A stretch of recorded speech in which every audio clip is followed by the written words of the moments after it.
Hello everyone, welcome to MPSC point.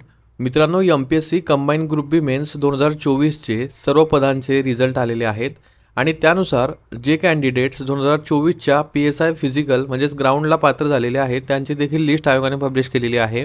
आणि 20 नोव्हेंबरला एक प्रसिद्धीपत्रक त्यांचं ग्राउंड कधी होणार आहे याविषयी आयोगाने अपलोड केलं. पत्रकानुसार जानेवारीमध्ये तुमचे ग्राउंड्स होणार आहेत, पण आता आयोगाने काल एक नवीन प्रसिद्धीपत्रक पब्लिश केलं. त्यानुसार काही बदल झालेले आहेत. ते बदल कोणते आहेत हे आपण या व्हिडिओमध्ये जाणून घेणार आहोत. चला तर आजच्या व्हिडिओला सुरुवात करूया.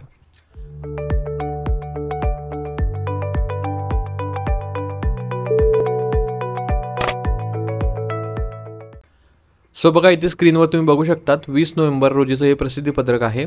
यामध्ये जो काही मेन्सचा रिझल्ट आहे त्यामधील शारीरिक चाचणीचा कार्यक्रम 6 ते 10 जानेवारी 2026 या या कालावधीमध्ये पोलीस मुख्यालय नवी मुंबई येथे घेण्याचे नियोजित आहे. यासाठी आयोगाने बघा, दरवर्षी जेव्हा काही हे शेड्यूल येतं तेव्हा त्याच्याच खाली कोणते इव्हेंट असतात पुरुषांकरता, त्यानंतर महिलांकरता कोणते इव्हेंट असतात हे दिलेलं असतं. तर आयोगाने स्पेसिफिकली पुरुषांच्या इव्हेंटमध्ये कुठेही बदल केलेला नाही, पण महिलांच्या इव्हेंटमध्ये बदल झालेले आहेत. पुरुषांचे इव्हेंट बघा सेम आहेत असेच. धावणे यामध्ये 800 मीटर आउट ऑफला 2.30 मिनिटे किंवा त्यापेक्षा कमी जर असाल तर 50 गुण मिळतात. त्यानंतर पुलअप्स आहेत, त्यानंतर गोळाफेक आहे आणि त्यानंतर लांब उडी आहे. इव्हेंट पुरुषांमध्ये काही बदल नाही. पण आता हे प्रसिद्धीपत्रक बघा तुम्ही, काल दिनांक 25 नोव्हेंबर 2025 रोजीचं आहे. यामध्ये सांगितलेलं आयोगाने की 20 नोव्हेंबरचं प्रसिद्धीपत्रकचा रेफरन्स घेऊन जे काही महिला उमेदवार आहेत त्यांच्या शारीरिक चाचणीची मानके किंवा निकष परिशिष्ट ब मध्ये देण्यात आलेली आहे. आणि यातील लांब उडीची मानके किंवा निकष आयोगाच्या दिनांक 22 ऑगस्ट 2024च्या प्रसिद्धीपत्रकान्वये सुधारित करण्यात आलेली आहेत. म्हणजेच लांब उडीची जी निकष आहे सुधारणा करण्यात आलेली आहे. म्हणजे इव्हेंट तेच आहे, फक्त जे काही क्रायटेरिया आहे किंवा जे काही तुम्हाला लांब उडी मारायची आहे त्याचं डिस्टन्स कमी केलेलं आहे आयोगाने, ते मी तुम्हाला दाखवतो. आणि इथे एक महत्त्वाची गोष्ट म्हणजे पुरुष उमेदवारांकरता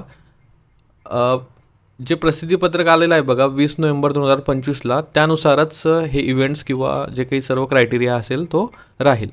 मग स्त्रियांकरता किंवा महिलांकरताच यामध्ये बदल झालेला आहे. पुरुषांकरता सेम आहे. महिलांकरता बघा, धावणे हा इव्हेंट सेम आहे, 400 मीटरच आहे आणि 50 गुण 1.15 मिनिटे किंवा त्यापेक्षा कमी आल्यास मिळतील. पण लांब उडीमध्ये इथे आयोगाने बदल केलेला आहे. लांब उडीसाठी बघा, उमेदवारास धावत येऊन लांब उडी मारावी लागेल व त्यास खालीलप्रमाणे गुण देण्यात येतील. 3.70 मीटर किंवा जास्त तेव्हा तुम्हाला 30 गुण मिळतील. जर 3.70 मीटरपेक्षा जास्त असेल तर 30 गुण. पण जर आधीचं प्रसिद्धीपत्रक बघाल तुम्ही तर त्यामध्ये 4 मीटर दिलं होतं आपल्याला. म्हणजे आयोगाने हे निकष जे आहे ते कमी केलेले आहेत, 30 गुण. कारण तुम्ही बघितलं असेल मागच्या वर्षी देखील बऱ्याच महिला क्वालिफाय करू शकल्या नाही ग्राउंड, जरी त्यांना मेन्सला चांगले मार्क्स असले तरी, त्यामुळे त्यांना पोस्ट नाही मिळाली. मग आयोगाने याच्यावर विचार करून इथला जो एक इव्हेंट आहे त्यामध्ये थोडं रिलॅक्सेशन दिलेलं आहे. 3.70 मीटर. आधी जर तुम्ही बघाल बघा इथे, सो आधी मी तुम्हाला दाखवतो आहे आधीचं प्रसिद्धीपत्रक, इथे 4 मीटर आहे तेव्हा 30 गुण मिळत होते. 3.80 मीटर किंवा त्याच्यापेक्षा जास्त पण 4पेक्षा कमी तेव्हा 28 गुण होते. पण आता हे नवीन निकष इथे तुम्ही सर्व वाचून घ्यायचं आहे. PSI फिजिकलला असाल म्हणजे तुम्ही तेवढं मॅच्युअर असाल की तुम्हाला या गोष्टी कळतील. ओके, सो अशा प्रकारे या डिटेल्स चेंज झालेल्या आहेत. ज्या काही मुली ग्राउंडला आहेत त्यांनी लक्षात असू द्या. सो आय होप तुम्हाला या व्हिडिओची नक्कीच मदत होणार आहे.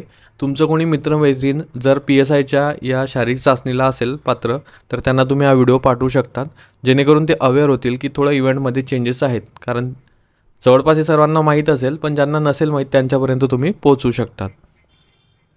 सो या व्हिडिओच्या माध्यमातून हीच अपडेट तुम्हाला द्यायची होती. व्हिडिओ आवडल्यास लाईक करा, चॅनलला नवीन असाल सबस्क्राईब करा. आपण भेटूया पुढच्या व्हिडिओमध्ये. Thank you for watching.